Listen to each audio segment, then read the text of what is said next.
Hello everyone, Radhe Radhe. और आप सब क्या कर रहे हो?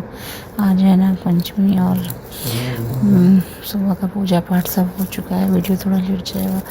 और गाइस, मेरे हस्बैंड को आज चोट लग गया था और वो गए थे स्कूल लेने। वहीं पे चोट लग गई थी, इसलिए उनको लेके चले गए थे हॉस्पिटल। और हॉस्पिटल से आए, अब खाना बना रहे हैं। देखिए, खाने में बना रहे हैं सब।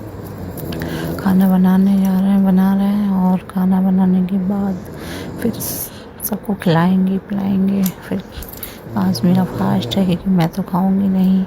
और गैस, पसीना बहुत आ रहा है, गर्मी बहुत लग रही है। गैस देखिए, खाने में मैंने बनाई है चने की सब्जी, खीर, भिंडी, पूड़ी, रायता खाना। चलिए गाइस, वीडियो अच्छी लगे तो लाइक शेयर कमेंट सब्सक्राइब जरूर करिएगा।